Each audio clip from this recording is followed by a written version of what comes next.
Hey guys, again, welcome back to Souls of Samadhi. This video will be covering Utkatasana chair pose. So again, this is a very typical pose that you will find in your Vinyasa class, and it's a lot of fun, it's very challenging, and there's again a lot going on. So we'll take a moment to just break it down step by step.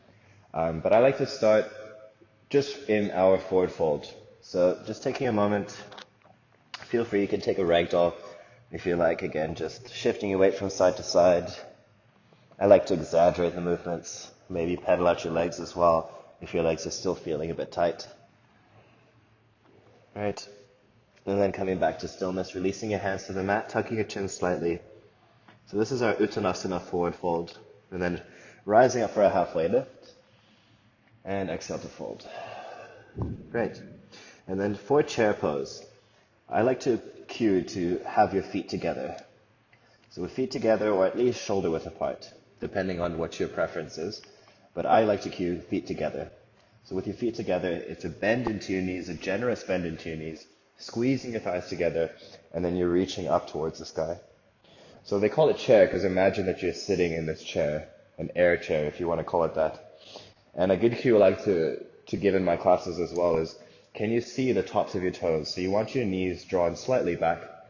Are the tops of your toes visible? And can you wiggle your toes around? So again, starting from the ground up, that foundation, you want to make sure that the weight is balanced between the balls of your feet and your heels. So I'm pressing into all four corners of each foot. My legs are active. I'm squeezing my thighs together.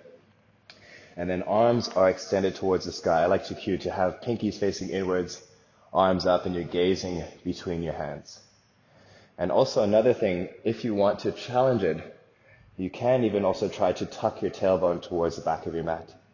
And this adds a whole other element of engaging your core as well.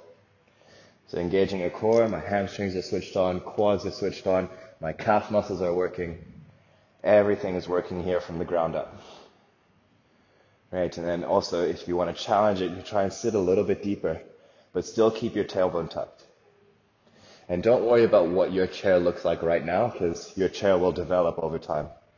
And then another variation or challenge for chair pose is called flying chair, where we shift our weight forward onto the balls of your feet, lifting your heels off the mat, and then arms, arrow arms, reach back behind you. Again, I'm still squeezing my thighs, my quads are fired up, glutes are working, hamstrings working, calf muscles are working. Right, and then we can let it go into forward fold. Nice. Let's do that one more time. Halfway lift. Exhale to fold. Inhale, chair pose. Deep bend into your knees, sweeping your arms to the sky, sitting back in that imaginary chair. Tuck your tailbone. Can you see the tops of your toes? And then looking between your hands towards the sky. Again, I'm drawing my shoulder blades down and back, palms facing upwards. And then flying chair, shift your weight forward onto the balls of your feet. Arrow arms, sweep back. So again, trying to lift your heels as high as you can. Can we sit a bit deeper? We hold it for 3, 2, and 1. Forward fold. Let it go. Right. So again, that was chair pose, Utkatasana. Again, very challenging when you break it down, when you take your time and you hold these shapes. You can build up an insane amount of strength just from doing the basics properly. And again, with a moving flow, a moving sequence, sometimes you can come out of alignment, but ideally you want to make sure that you are in alignment with every shape that you get into.